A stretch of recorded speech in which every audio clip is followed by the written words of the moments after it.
Welcome to Southwest England, the West Country, a land of contrasts and conflicts.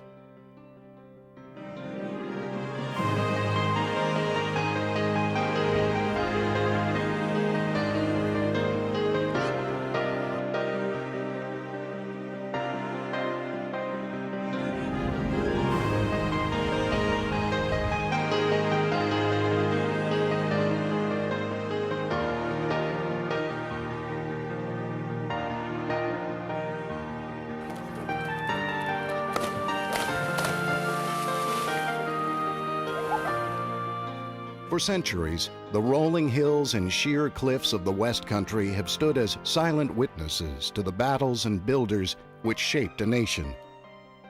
Southwest England, with its gracious disposition, friendly pubs, and charming homes, is so much more than what we see here.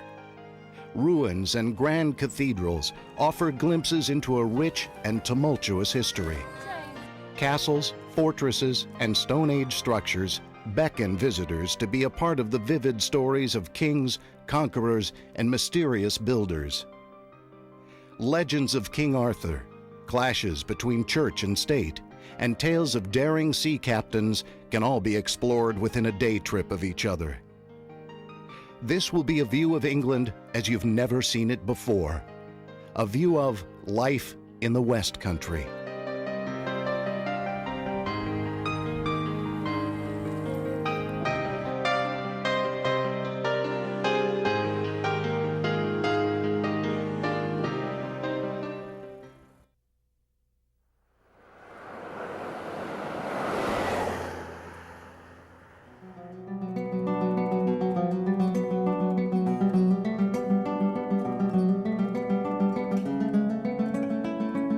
St. Michael's Mount off the Cornwall coast is connected to the mainland by a causeway which is flooded twice daily as the tide turns the mount into an island whose crucial location figured prominently in many battles.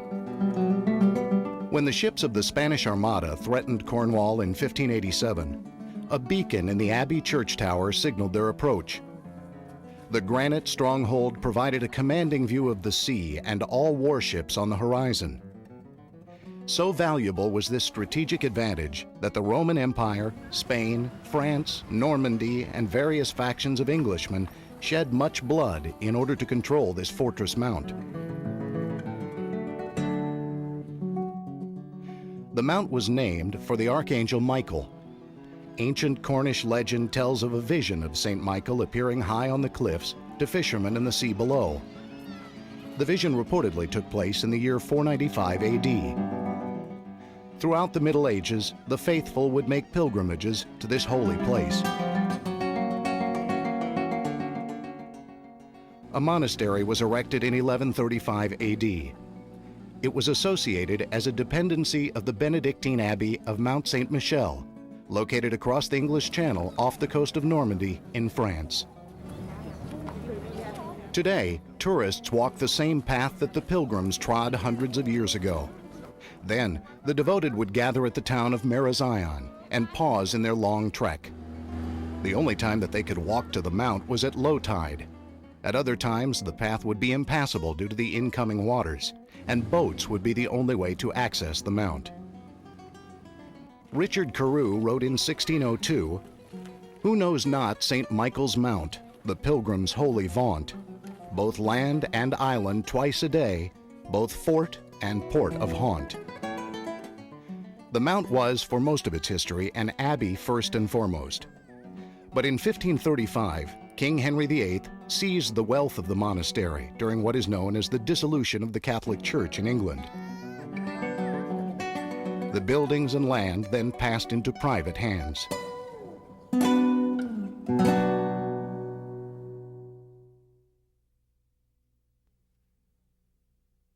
In the village of Tintagel, there stands a manor house that has been around for 600 years. The old post office has survived while most other domestic buildings of the Middle Ages crumbled away centuries ago. Today, the sturdy slate roof and 3-foot thick stone walls of the former post office and residence are maintained by the National Trust for visitors to enjoy.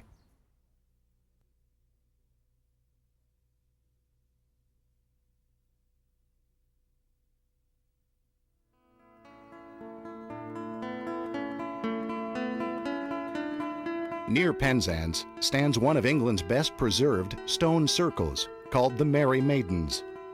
About 77 feet across, it is made up of 19 4-foot-high stones. All are evenly spaced around the circle except for a gap in the position facing exactly east. An age-old tale recounts that the frolicking maidens were forever turned to stone for dancing on a Sunday.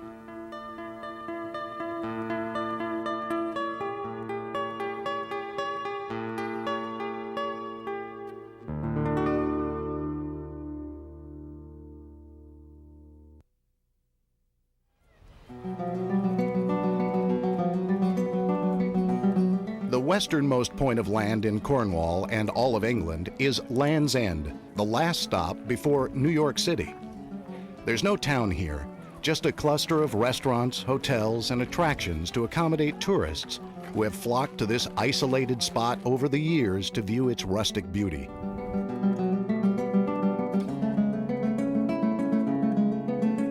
The treacherous rocky coastline and hidden reefs prevent ships from landing here and have been the cause of many shipwrecks over the centuries.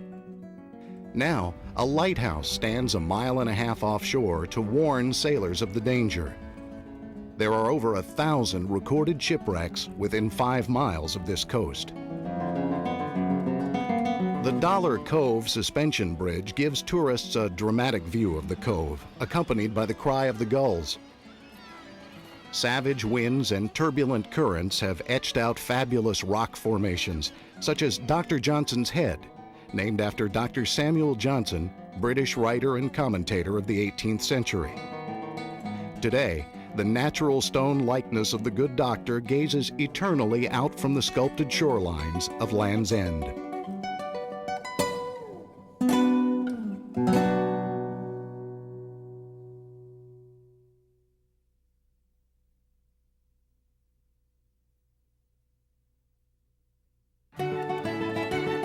Named for its location at the mouth of the River Plym, Plymouth is a city rich in history.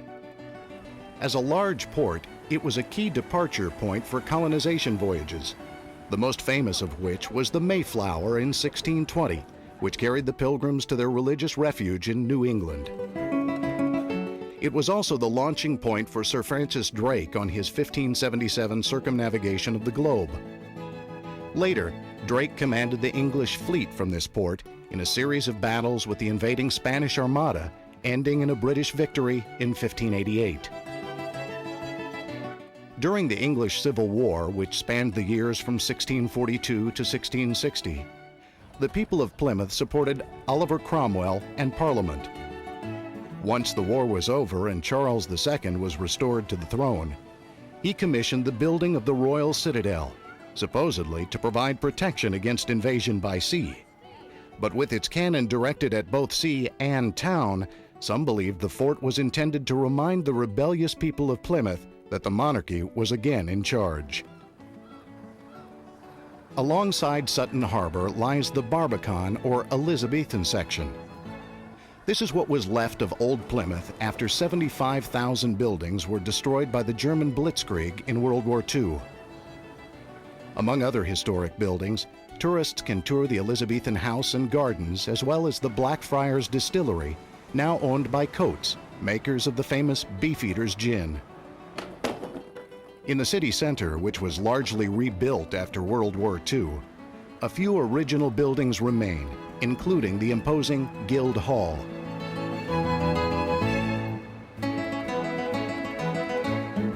The Merchant's House, once home to several of Plymouth's mayors, was almost lost to the wrecking ball. Thankfully, it was saved and later renovated to be a museum. Today, modern Plymouth is one of the largest cities in the West Country.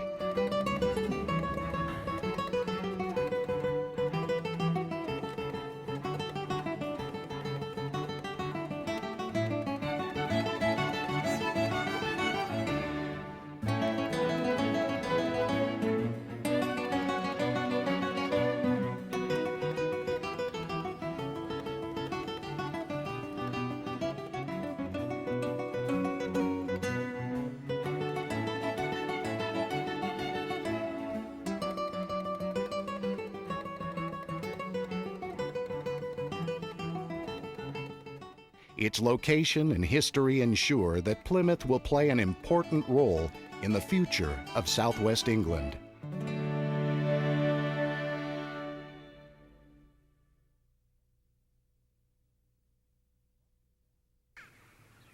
Buckland Abbey was established in West Devon at the end of the 13th century by Cistercian monks. It remained a monastery and farming estate for about 250 years.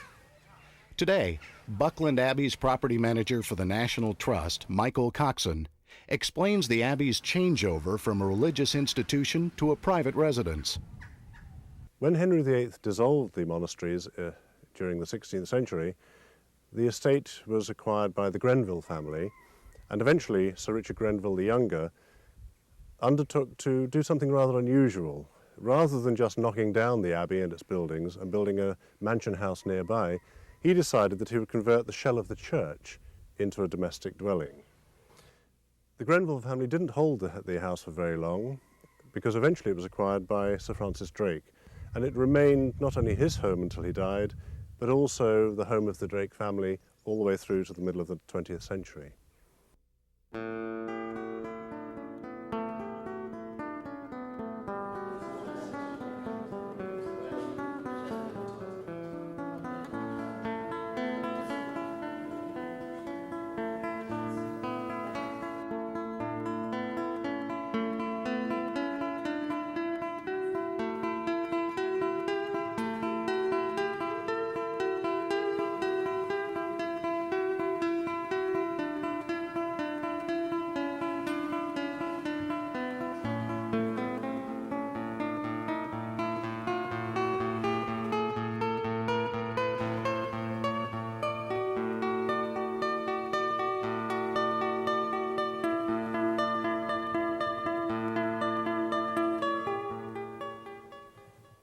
From the Tudor period, a number of rooms remain, including the Great Hall with its Tudor tiling on the floor and the plasterwork put in by Sir Richard Grenville, the main frieze of which depicts Sir Richard Grenville having set aside his war horse, thrown down his armour, sitting under the tree of life, waiting a peaceful death.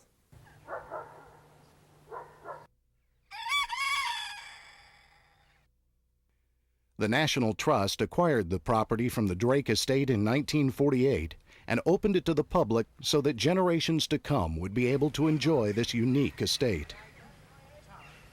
The Georgian dining room, we know the exact date of this because the foreman of works at the end of the 18th century actually chalked in the date of the completion of the room. And now it reflects not only the Georgian period in terms of the style of the decoration and the paintings, but also in the furnishings.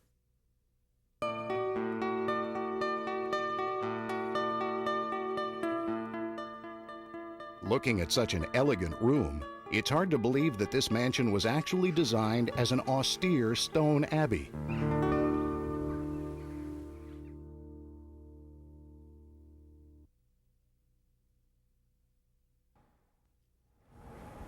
Torbay is made up of the towns of Torquay and Paynton.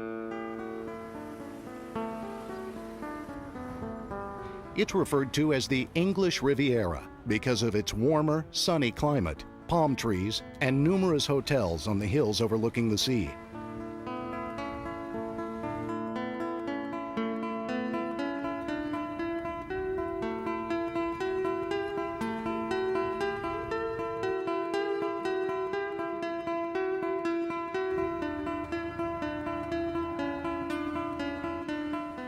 People from all over the United Kingdom find their way to Torbay in the summer months to vacation and enjoy the relaxed pace and warm ocean breezes.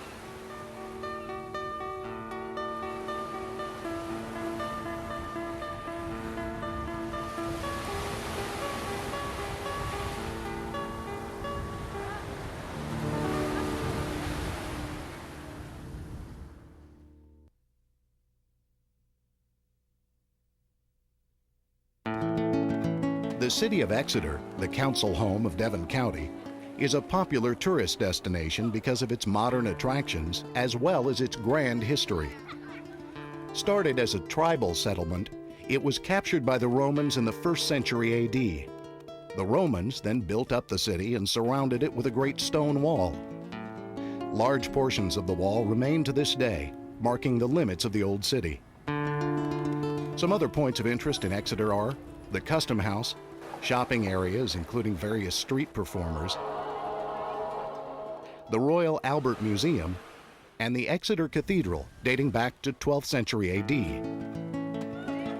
Exeter is a vital city with its roots firmly planted in history. Its inhabitants have worked to preserve this historic district for all to enjoy.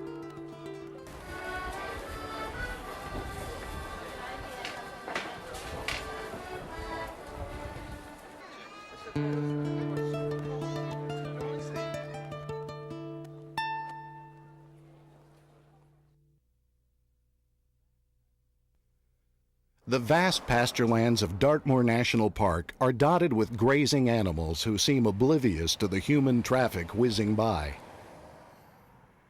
Although the population of the Dartmoor area is only about 30,000, the park is visited by more than 8 million tourists each year. Far from feeling crowded, however, one need only take a short walk along one of the many footpaths to find solitude among the hills.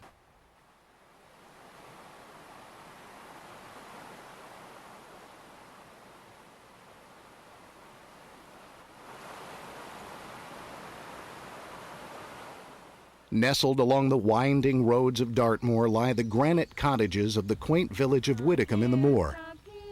Children throughout England know this small village in Devon because of a very old fair which was immortalized in a folk song. Go to Widdicombe Fair with Bill Brewer, Jan Stewart, Peter Gurney, Peter Davy, Donald Whittam, Ariel, old Uncle Tom Cobley and all, old Uncle Tom Cobley and all. The Widdicombe Fair, one of the oldest fairs in England, is still held annually in the open space next to this church on the second Tuesday in September. Although it is the parish church of St. Pancras, this imposing structure is widely known as the Cathedral on the Moor.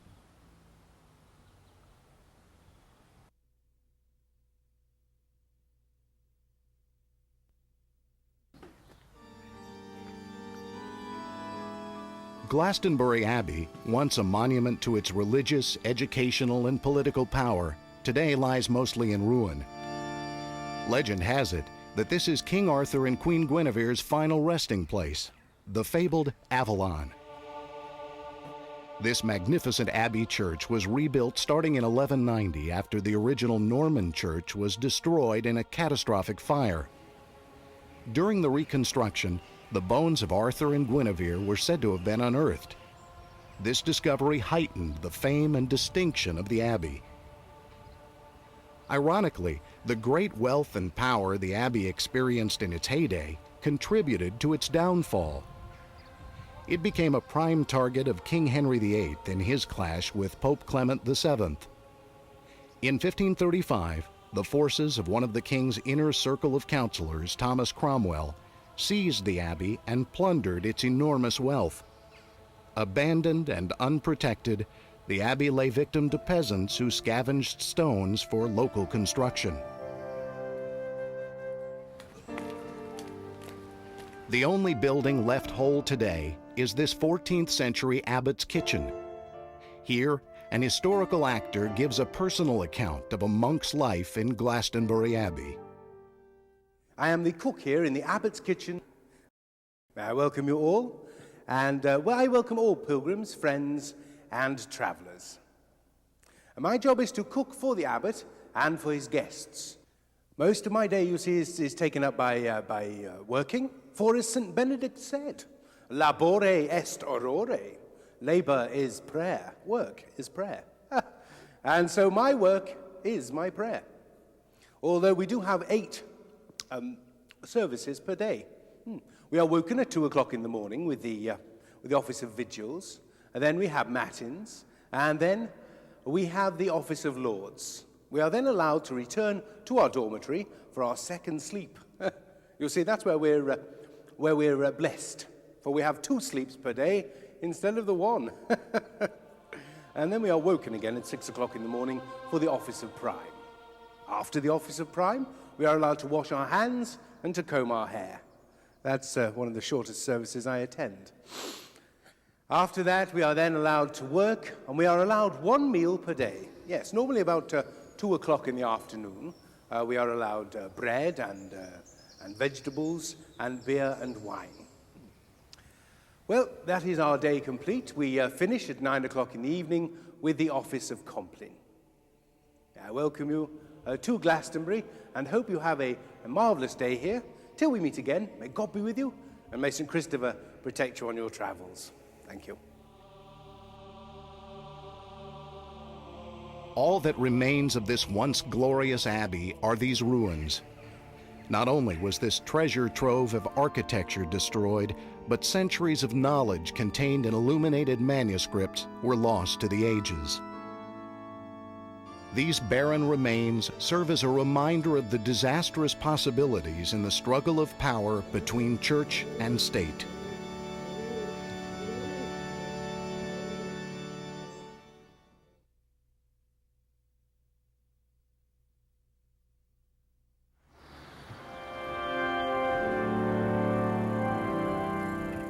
Wells Cathedral, which is over 800 years old, is known as the greatest triumph of English sculpture.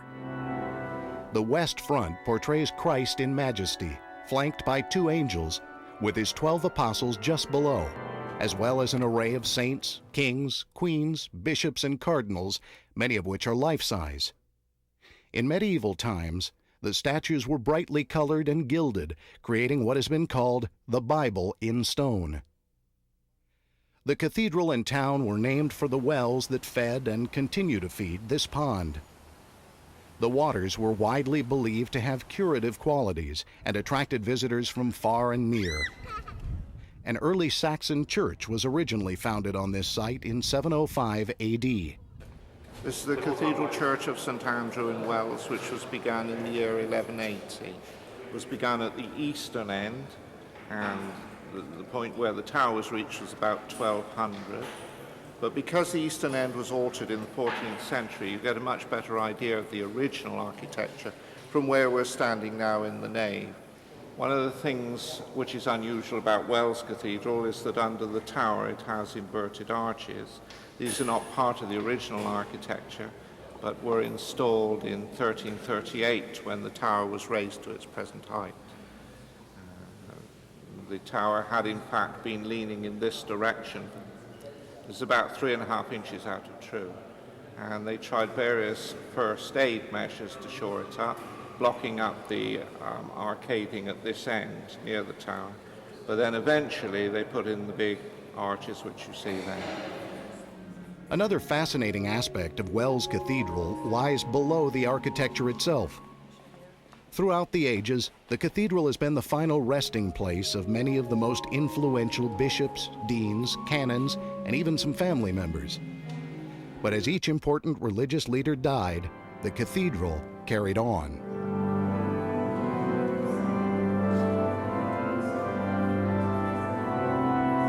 The medieval church had services going on throughout the day, and an accurate clock was needed. An astronomical clock was built to keep track of the daily church activities as well as holy days throughout the year. The clock was first mentioned 100 years before Christopher Columbus left on his historic journey, and over 6 centuries later, the Wells clock is still keeping accurate time. The grandeur of Wells Cathedral continues to enchant tourists to this day.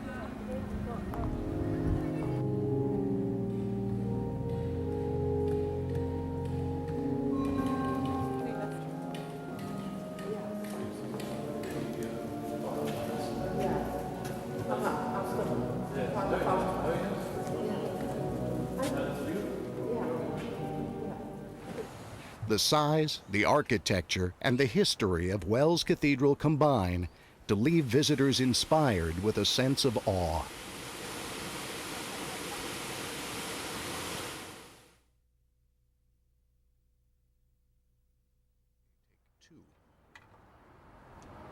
The city of Bath in Avon County is unique among English cities. Bath was a small village known for its hot springs with alleged curative powers. When the Romans conquered England in the 1st century AD, they transformed Bath into a spa resort, complete with formal baths, recreational buildings, and a temple to the Roman gods. Following the departure of the Romans in the 5th century, the city declined and the baths fell into disrepair. The Saxons took over the town in the 6th century and built an abbey. The Bath Abbey has evolved over the centuries from a humble Anglo-Saxon monastery to this imposing Gothic cathedral. For its first 800 years of existence, it was a true monastery. It was started as a women's convent and was then followed by communities of monks, first Anglo-Saxons, then Norman. This heritage came to an end with the dissolution in 1539.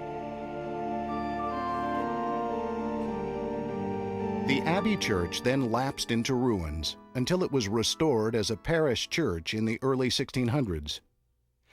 In the 1700s, Bath became quite a fashionable city, and the Abbey Church was a prominent part of that social scene. Today, modern tourists enjoy Bath much in the same way as the lords and ladies of years gone by.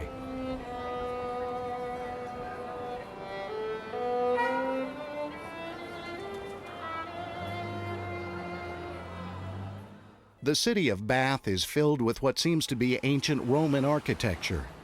In actuality, these striking columns and ornate cornices were created less than 300 years ago in the Palladian style, inspired by the great buildings of Rome.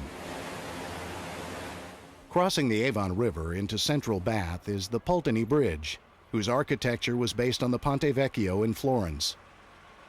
A unique aspect of its design is that the shops were integrated into the structure of the bridge.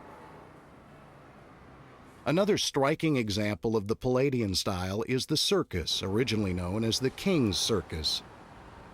This circle of townhouses is broken only by 3 access roads evenly spaced. These townhouses were designed by John Wood from Yorkshire, who was inspired by Bath's Roman past. They were completed by his son John Wood the Younger, who also designed and built the Royal Crescent, a half ellipse of 30 townhouses overlooking a common green. Bath is a one-of-a-kind destination which recalls the high society of 18th century Britain and pays tribute to its Roman roots.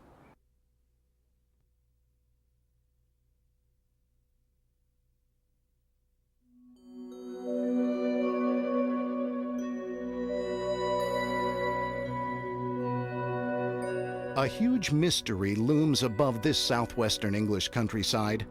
This is Silbury Hill, one of the largest man-made hills in all of Europe, yet no one knows why it was built. We do, however, know when and how. During the late Neolithic period, an estimated 700 workers labored a total of 18 million man-hours to construct this 130-foot-high chalk and soil structure. The only tools used to create this monolith were shovels made from oxen shoulder blades and picks fashioned out of reindeer antlers. Silbury Hill was constructed in 3 phases. In approximately 2700 BC, an 18-foot mound was built using layers of turf and gravel. Phase 2 consisted of methodically layering 1 million cubic feet of chalk rubble, which was transported to the site in wicker baskets from an adjacent quarry. The final phase, at least 6.5 million cubic feet of chalk, were used to complete the huge conical pyramid as we see it today. Despite extensive archaeological investigations in the 18th and 20th centuries, the original purpose of this hill remains a mystery. Though it holds many secrets, it also holds proof of the remarkable organizational skills of its Neolithic builders.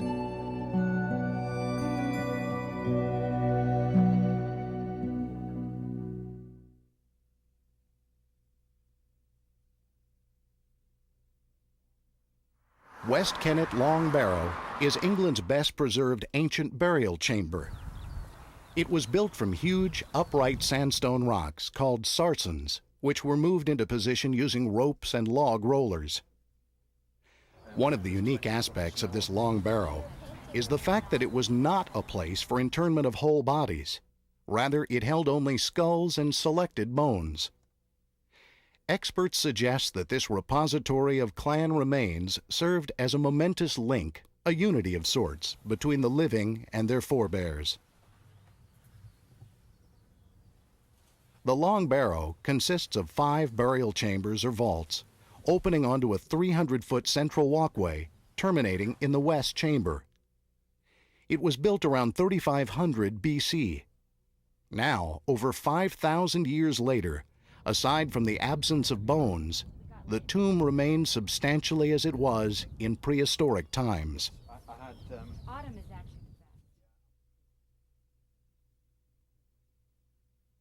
In the West Country, there stands a Bronze Age monument that is familiar to us all.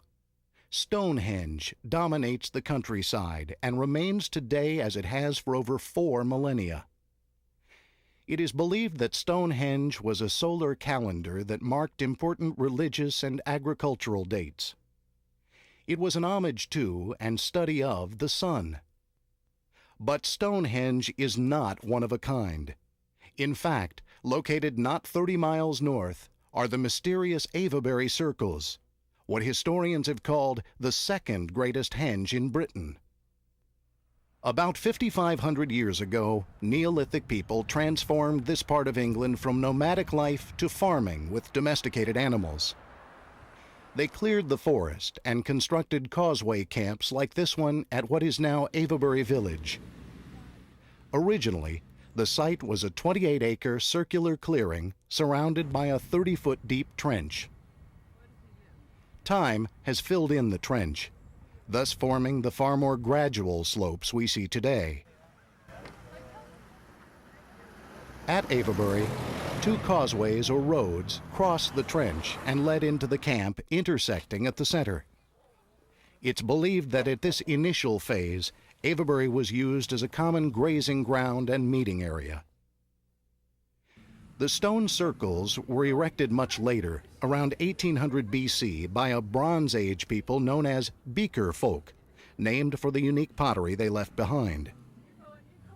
Within the huge clearing of the original causeway camp stood many sarsen stones arranged all along the circular boundary and in smaller patterns inside.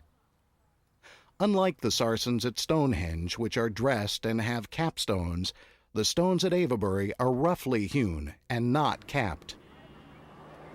The purpose of the stone circles in Avebury is still unknown. There are many theories, ranging from a solar calendar to a gigantic burial ground. Celtic priests or druids may have used the already completed henge for pagan rituals. These druids practiced their religion here in the 4th century BC, over 1,500 years after the circles were constructed. By the early Middle Ages, the growing influence of the Christian Church led to the suppression of lingering pagan beliefs. Consequently, the massive stones were buried. Later on, as the village of Avebury grew, most of the larger stones were unearthed, broken up, and used to build houses, churches, and other structures. Before long, the Avebury circles were lost to history. Then, in 1649, antiquarian John Aubrey happened to rediscover Avebury while on a hunting trip. But it wasn't until 3 centuries later, in the 1930s, that archaeological studies were made, culminating with the re-erecting of about a third of the original 98 stones in the outer circle.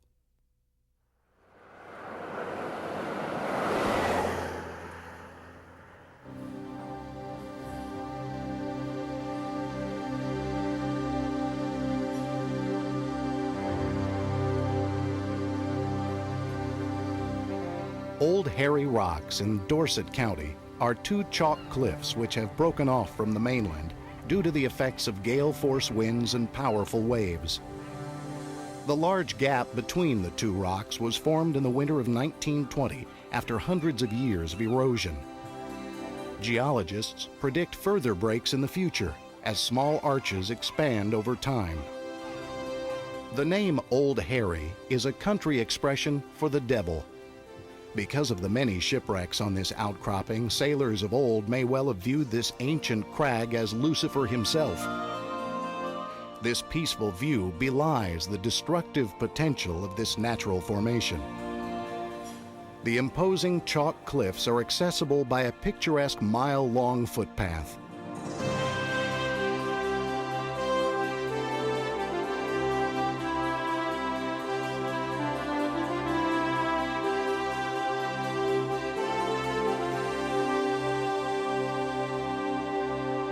The view of the coastline and channel, as well as Old Harry Rocks, makes this a popular tourist stop.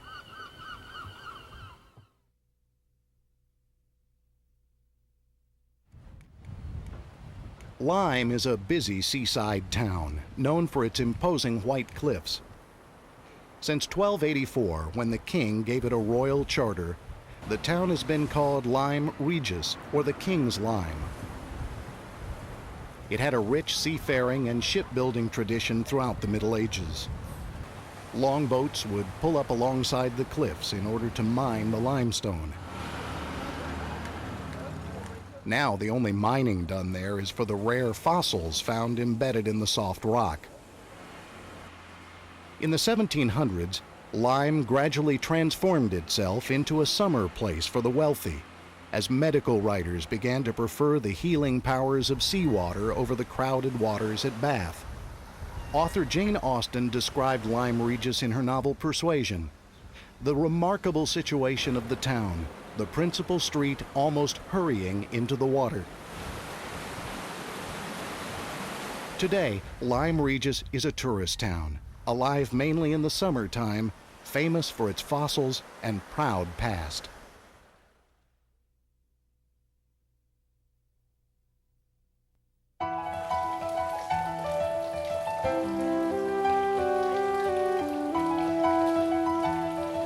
The English are known for their love of formal gardens. Compton Acres is famed for having an abundance of flowers blooming in all 4 seasons. It boasts a variety of garden styles in its 15 acres, ranging from formal gardens to the woodland glen.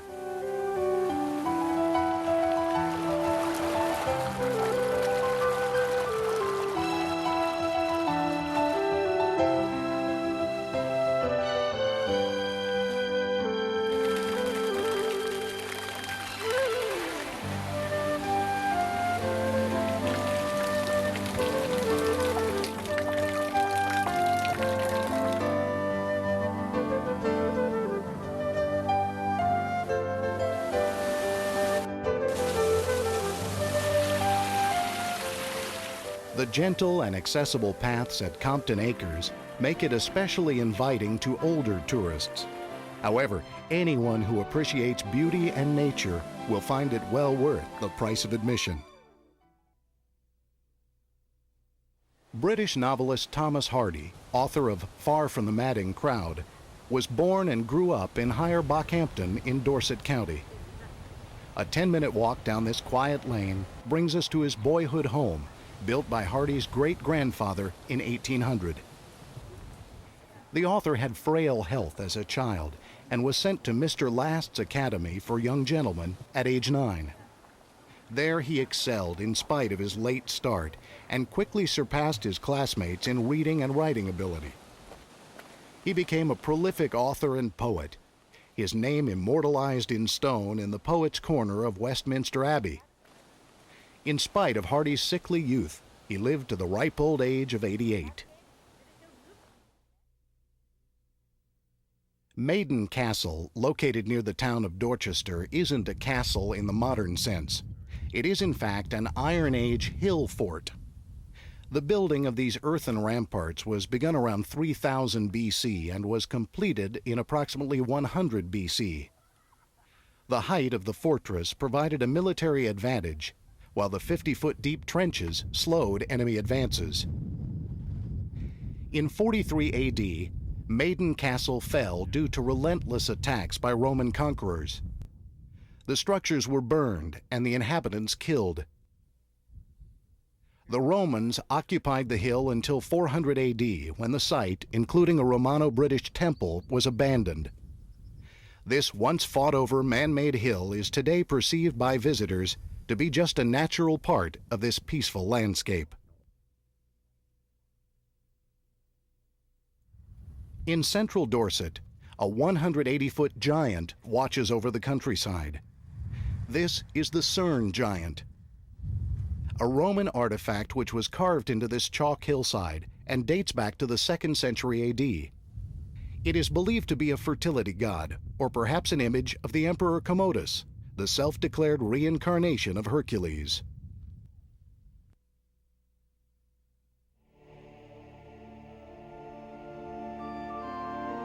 The town of Corfe has a gruesome history.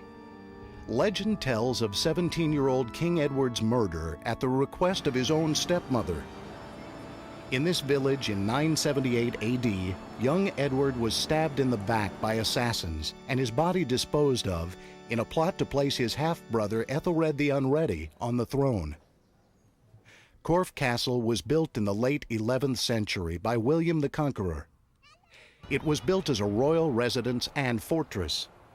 In its prime, it overflowed with opulence. In 1635, after the royal seat of power had been moved to London, the castle was purchased by Sir John Banks. While Sir John, a royalist, was away in London, his wife, Lady Mary, resided in the castle. During the British Civil War, heavily armed parliamentary troops attacked the fortress. Lady Mary successfully defended the castle with a makeshift army of Corfe's villagers and shopkeepers. Miraculously, only 2 townspeople were lost in the battle, while 100 of the experienced parliamentary soldiers died in the 6-week siege. Eventually, however, the castle succumbed to a second, more intense siege. To keep this effective stronghold out of royalist hands, Parliament voted in 1646 to destroy the castle with explosives. Today, these ruins stand as a chilling reminder of the turbulent past of Corfe Castle. This has been only a modest sampling of the variety that Southwest England has to offer. Its people, places, and stories are woven into a tapestry that is the West Country.